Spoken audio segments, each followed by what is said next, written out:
शुक्लांबरधरं विष्णुं शशिवर्णं चतुर्भुजं प्रसन्नवदनं ध्यायेत् सर्वविघ्नोपशान्तये।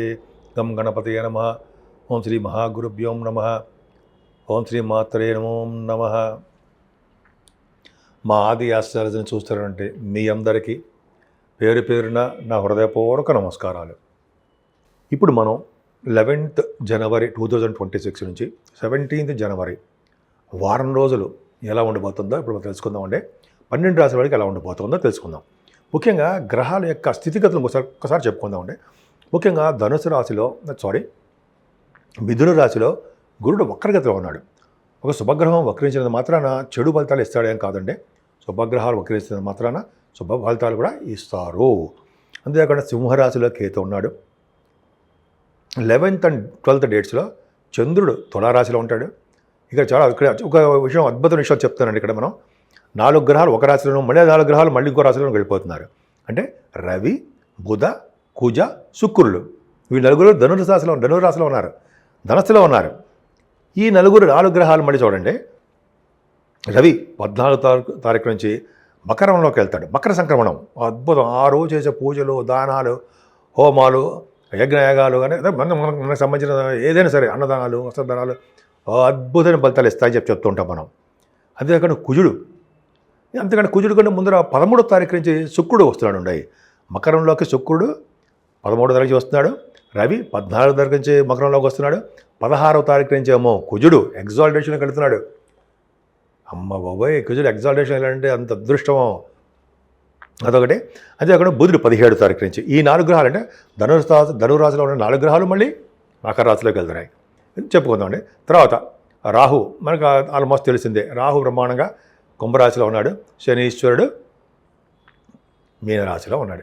ఈ విధంగా గ్రహాల యొక్క స్థితిగతులు తెలుసుకున్నాము. ఇప్పుడు మనం ధనుర్రాశి వాళ్ళకి మీ రాశినే గురుడు చూడడం వలన తెలివిగా, ఆనందంగా, డైనమిక్గా, స్పీడ్గా ఉంటారు మీరు. అంతేకాదండి, ఇక్కడి నుంచి అంటే మన 11th జనవరి నుంచి మీకు చాలా ఆల్మోస్ట్ 1 month వరకు కూడా ద్వితీయ భావం చాలా స్ట్రాంగ్ అయిపోయిందండి ధనుర్రాశి వాళ్ళకి. ఫంటాస్టిక్. దాని వలన మీరు భూములు కానీ, వాహనాలు కానీ ఏదైనా కొనుక్కుని తిరుగుతారు. ఎందుకంటే రవి బుధులు ద్వితీయ భావంలో ఉండడం, అలాగే మీ పంచమాధిపతి కుజుడు ఎగ్జాల్టేషన్లో ఉండడము, శుక్రుడు బుధుడు కలిసి ఉండడం వలన చక్కటి ఆదాయము పెరుగుతుంది, ధన వృద్ధి కలుగుతుంది, కుటుంబాల సఖ్యత, కుటుంబాల వృద్ధి, ఆయురారోగ్యాలతో బ్రహ్మాండంగా ఉంటారు మీరు. సౌఖ్యము ఎక్కువ, అదృష్టము ఎక్కువ. ఎంత అదృష్టం అండి మీకు. ఈ కాంబినేషన్ వల్ల మీకు కొంతమంది పాటలు పాడేవాళ్ళు ఉంటారు, వాళ్ళకి బాగుండము, అలాగే తీర్థయాత్రలు చేయడము, ఆభరణాలు కొనుక్కోవడము, ఇంకా చెప్పాలంటే గాయకులకి మంచి యోగం కలగడము, చదువులు ఆటంకాలు లేకుండా బాగుండము, చక్కటి ఫుడ్ వేళపడి భోంచేయడము, ప్రయాణాలు చేస్తూ ఉండడము, ఫారిన్ కంట్రీస్కి వెళ్తారు మీరు శనీశ్వరుడు వలన. ఫారిన్ యోగం ఉండడము ఇవి జరుగుతాయండి. ముఖ్యంగా శనీస్ ఎక్కువ చేస్తారు. శని వలన కూడా ఆటంకాలు చదువులోను, మీ మదర్ గారికి ఆరోగ్య పరిస్థితుల్లోనూ కొంచెం జాగ్రత్తగా చూసుకోండి. సంతానం విషయంలో ఏమాత్రం ఇబ్బంది పడరు. పుత్ర సంతానం కలగడానికి అవకాశాలు ఎక్కువ. అలాగే మీ స్టాక్ మార్కెట్లో, షేర్ మార్కెట్లో కూడా ధన సంపాదన పెరుగుతుంది. ఇక్కడి నుంచి జనవరి నుంచి ధన సంపాదన పెరుగుతుంది. అలాగే కొంతమందికి ఏమో పదవులు రావడానికి, మంత్రి పదవుల్లో ఉంటే సరే ఆ పదవులు రావడానికి అవకాశం ఎక్కువ ఉంది. ఏదేమైనా మీకు ఆరోగ్య సమస్యలు అనేవి తక్కువ ముఖం పడతాయి. అనారోగ్య సమస్యలు ఉండవు. ముఖ్యంగా శత్రువులను భయభ్రాంతి చెందాల్సిన అవసరం లేదు. సక్సెస్ అవుతారు, ప్రతి విషయంలో సక్సెస్ అవుతారు మీరు. అంతేకాకుండా వివాహాది వేడుకలు ఇక్కడి నుంచి కుదురుతాయండి. మీకు వివాహాది వేడుకలు కుదరడము అంటే ఇంతకుముందు ఆల్మోస్ట్ బ్రహ్మాండంగా ఉన్నాయి. బ్రహ్మాండంగా అంటే గురువు సప్తమంలో ఉండడం వల్ల వివాహాది వేడుకలు కుదిరాయి, అనుకున్న సంబంధాలు వస్తూనే ఉన్నాయి. ఇంకా ఇక్కడి నుంచి ఎక్కువ సంబంధాలు, మంచి సంబంధాలు రావడము, వ్యాపార అభివృద్ధి ఉండడం ఉంటుంది. ఏదేమైనా మీ ఆరోగ్యం పట్ల కొంచెం శ్రద్ధ వహించండి. విదేశాలకు వెళ్ళడానికి మీకు అవకాశాలు ఎక్కువ. అంతేకాకుండా మీరు చేస్తున్నటువంటి విద్యారీత్యా, చదువుతున్న విద్యారీత్యా, బిజినెస్ల రీత్యా విదేశాలు, తీర్థయాత్రలు చేస్తారు. కానీ మీ చేస్తున్న ఉద్యోగాలు మాత్రం భద్రత తక్కువ. సాఫ్ట్వేర్ రంగ ఉద్యోగస్తులకి, గవర్నమెంట్ సంబంధించిన ఉద్యోగస్తులు కూడా వాళ్ళు చేస్తున్న ఉద్యోగాల్లో డెవలప్మెంట్స్ తక్కువగా ఉంటాయి. ఆదాయం వస్తుంది కానీ డెవలప్మెంట్స్ తక్కువ ఉంటాయి. వ్యాపారం మాత్రం చాలా అద్భుతంగా ఉందండి. 11, 12 తారీఖుల్లో మీరు వస్త్ర పరిశ్రమల వలన కానీ, అది చేస్తున్న బిజినెస్ వల్ల కానీ, ఫుడ్ బిజినెస్ వల్ల కానీ మొత్తానికైతే మీకు కొన్ని లాభాలు ఉంటాయి. ముఖ్యంగా ఫ్లో ఆఫ్ మనీ 11-12 తారీఖులో లాభాలు అధికంగా రావడానికి ఏ బిజినెస్ అయినా సరే బాగుంటుంది మీకు. ముఖ్యంగా మీ అక్కయ్య గారికి మంచి సక్సెస్ అవుతారండి. ఆవిడ బాగా ఆరోగ్యం పట్ల బాగా ఆవిడ చాలా అద్భుతమైన ప్రతిభ ఉంది ఆవిడకి. సో మీ అక్కయ్య గారికి చాలా బాగుంటుంది, ధనప్రాప్తి కలుగుతుంది ఈజీగా చెప్పచ్చు. మీరు మన ఆది ఆస్ట్రాలజీ నుంచి మీ జాతకాలు తెలుసుకోవాలన్నా, అదే మీ పిల్లల జాతకాలు తెలుసుకోవాలనుకున్నా, లేకపోతే మీ బంధువులు ఎవరైనా ఎవరి జాతకాలు తెలుసుకోవాలనుకున్నా ముందర మీ date of birth, time of birth, place of birth ఈ 3 ఉండాలండి. అంటే మీకు ఏం ప్రాబ్లమ్స్ ఉన్నాయి జాతకంలో, అంటే వివాహం కావట్లేదనా, ఉద్యోగం కోసమని, ఫారిన్ కంట్రీస్ కానీ, లేకపోతే మెడిసిన్ స్టెప్ 3 అంటాం కదా విదేశాల్లో, వాటి గురించి కానీ, ఇట్లా మనం రకరకాలుగా జాతకాల్లో మనం ఉంటాయి, మనం తెలుసుకోవచ్చు. ఇంకోటి ఏంటంటే మీరు ఫోన్ చేసినప్పుడు కింద నెంబర్కి ఫోన్ చేయండి, 7075389589. నేను మీ వాడ్రే ఆదినారాయణరావు శర్మ. ఫోన్ చేస్తే నేను కొన్ని సందర్భాల్లో షూటింగ్లో ఉండడం వలన, లేకపోతే నేను జాతకాలు చెప్తూ ఉండడం వలన, లేదా బిజీగా ఉండడం వలన బహుశా మీ ఫోన్ లిఫ్ట్ చేయకపోవచ్చు, ఏమనుకోకండి. మాకు వాట్సాప్ కూడా ఉంది కాబట్టి వాట్సాప్లో మెసేజ్లు పెట్టేయండి. తప్పకుండా నేనే మీకు ఫోన్ చేస్తాను, నేనే స్వయంగా మీతో మాట్లాడతాను. మన ఆది ఆస్ట్రాలజీ తరపు నుంచి కూడానండి జాతకాలు చూడడమే కాకుండా ముహూర్తాలు, మ్యాచ్ మేకింగ్, వధువు లేక పొంతన కుదిరిందా లేదా అదొకటి.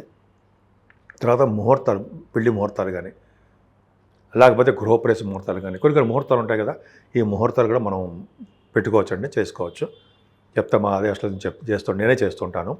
అంతేకాకుండా మీకు వాస్తు సంబంధించిన విషయాలు ఏమైనా ప్రాబ్లమ్స్ ఉన్నా, అదే డౌట్స్ ఉన్నా మీరు నాకు ఫోన్ చేస్తే నేను తప్పకుండా వాటికి కూడా నేను పరిష్కార మార్గాలు చెప్తూ ఉంటాను. 12 రాశుల వారి వరకు కూడా, 12 రాశుల వారు అంటే మేషం నుంచి మీనరాశి వారి వరకు కూడా మనం చేసుకోవాల్సిన పరిహారాలు ఏంటి, పూజలు ఏంటి, ఇప్పుడు మనం తెలుసుకుందామండి. ఎందుకంటే జనవరి నెల కొత్త సంవత్సరం స్టార్ట్ అయింది కాబట్టి మనం 11వ తారీఖు నుంచి 17వ తారీఖు వరకు చెప్పుకున్నాం, అంటే 11th నుంచి 17th వరకు చెప్పుకుంటాం. కాబట్టి రవి సంక్రమణం కూడా జరుగుతుందండి 14వ తారీఖుని. ఆయన మకర రాశిలోకి వస్తారు, ధనుర్సు రాశిలోంచి మకర రాశిలోకి వస్తారు ఆయన. అది చాలా అద్భుతం. అదే రోజునే చాలా మనం దానాలు చేస్తూ ఉంటాము, అలాగే దైవ దర్శనాలు చేసుకుంటూ ఉంటాము, సూర్యభగవాన్ ఆలయ దర్శనము, సూర్యభగవానికి సంబంధించిన పూజలు చేసుకోవడము, గోధుమలు దానం ఇవ్వడము, అవన్నీ మనం చేసుకుంటూ ఉండాలి.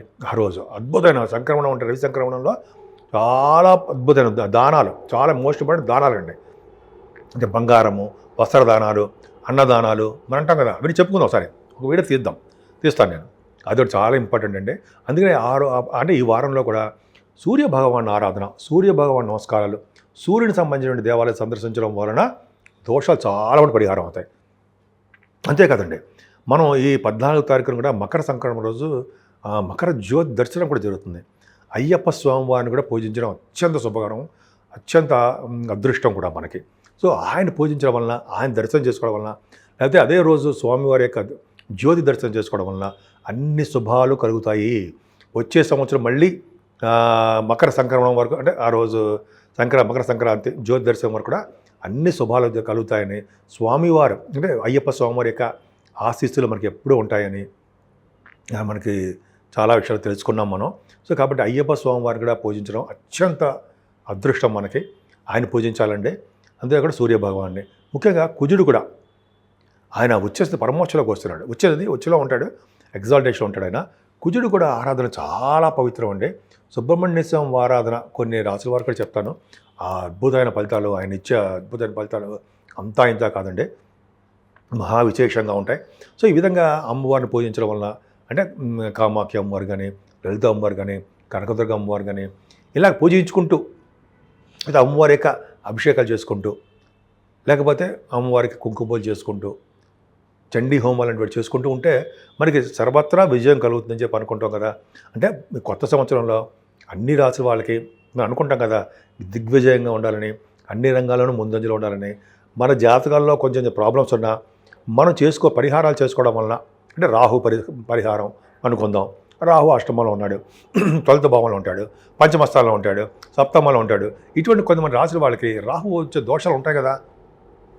దానివల్ల అమ్మవారి పూజించడం కానీ, అదే మనం కొంతమంది కాళహస్తిలో స్వామివారిని దర్శించడం కానీ, మన ఊళ్ళోనే రాహుకు సంబంధించినటువంటి పూజలు మన పూజారి గారు చేస్తారు. ఆ పూజలు చేయించుకోవడం వల్ల కానీ, రాహు దగ్గర దీపారాధన చేయడం వల్ల కానీ, రాహు వల్ల వచ్చే దోషాలు కూడా పరిహారం అవుతాయి. కేతు కూడా అంతే దుష్ఫలితాలు ఇస్తారు కదా. కేతు ప్రభావం తగ్గాలంటే ముఖ్యంగా వినాయకుడిని పూజించాలండి. ఫస్ట్ పూజించవలసింది ఎవరు అంటే వినాయకుడినే. ఆ తర్వాత సూర్యభగవాన్ని, అయ్యప్ప స్వామిని పూజిస్తూ ఉంటాం మనం. వినాయకుడి ఆరాధన, వినాయకుడి పూజలు ఖచ్చితంగా చేయడం వల్ల, సోమవారికి నివేదన చేయడం వల్ల, సోమవారికి వస్త్ర సమర్పణం వల్ల, ఇలాగ అనేక రకాలుగా వచ్చే దోషాలన్నీ పరిహారం అవుతాయి.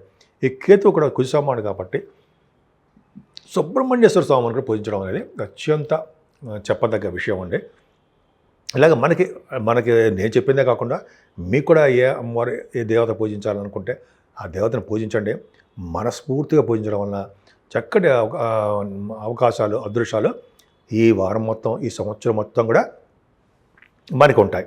ఏంటంటే ఇందాక చెప్పినట్టుగా రెమెడీ చెప్పినట్టుగానే అది అత్యంత ఉపయోగకరం అంటే రవిని, సూర్యభగవాన్ని, కుజుడిని పూజించాలండి ఈ నెల మొత్తం కూడా.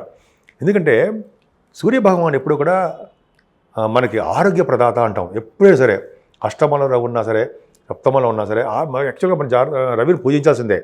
సూర్యభగవాను ఆరాధన వలన ఐశ్వర్య ప్రాప్తి, అదృష్ట ప్రాప్తి, ఆరోగ్య ప్రాప్తి, సంపూర్ణ ఆరోగ్యవంతులుగా ఉండడానికి కారణము సూర్యభగవానే. చూడండి, స్కిన్ డిసీజ్ వచ్చిన, అదే చర్మ వ్యాధులు అంటారు అలా అటువంటి కానీ, మానసికంగా కానీ ఏదో విధంగా శరీరంలో చిన్న చిన్న ప్రాబ్లమ్స్ వాటిని నివారణ చేసేవాడు సూర్యభగవానుడు. అంతేకాకుండా కుజుడు యాక్సిడెంట్స్ కాకుండా కాపాడేవాడు కూడా కుజుడే. సో యాక్సిడెంట్స్ నుంచి మనం బయటపడాలన్నా, అదే మనకి యాక్సిడెంట్గా కాకుండా ఉండాలన్నా, లేకపోతే రోడ్డు ప్రమాదాలు జరగకుండా ఉండాలన్నా సుబ్రహ్మణ్య స్వామిని పూజించాలండి. సుబ్రహ్మణ్య స్వామి వారిని పూజించడం వల్ల యాక్సిడెంట్స్ తప్పుతాయి, పిల్లలు చాలా అభివృద్ధిలోకి వస్తారు, పెళ్ళిళ్ళు బ్రహ్మాండంగా అవుతాయి, మీరు అనుకున్న పెళ్ళిళ్ళు అవుతూ ఉంటాయి. కుజ ప్రభావం, కుజ దోషం ఉందనుకోండి, పెళ్ళిళ్ళు ఆగిపోతుంటాయి కదా, వివాహాలు, పెళ్ళిళ్ళు కుదురుతూ ఉంటాయి, చక్కటి సత్సంతానం కలుగుతారు. ముఖ్యంగా కుజులు పూజించడం వల్ల భూములు బాగా రియల్ ఎస్టేట్ రంగంలో ఉన్న వారికి సంపదలు పెరుగుతుంటాయి. ఇలా చెప్పుకుంటూ వెళ్తుంటాం కదా. అందుకని ఈ సంవత్సరం మొత్తం, ఈ వారం మొత్తం కూడా వాళ్ళతో పాటు అమ్మవారండి. అంటే కుజ శుక్రుల కాంబినేషన్గా సినిమా రంగంలో బాగా రాణించాలి, వాళ్ళ సినిమాల్లో సక్సెస్ అవ్వాలి, ధనప్రాప్తి కలగాలంటే అమ్మవారే. అమ్మవారిని పూజించడం వల్ల, అమ్మవారికి అభిషేకాలు చేయించడం వల్ల, అమ్మవారికి మనం మీ చేస్తే చండీ హోమాలు చేయించుకోవడం వల్ల, వస్త్ర సమర్పణ వలన, అన్నదానాలు చేయడం వలన కూడా సినిమా రంగంలో అద్భుతమైన ప్రభంజనం మీరు అంటారు. ఏదేమైనా మీ అన్ని 12 రాశుల వారికి శుభం కలగాలని నేను మనస్ఫూర్తిగా కోరుకుంటున్నాను.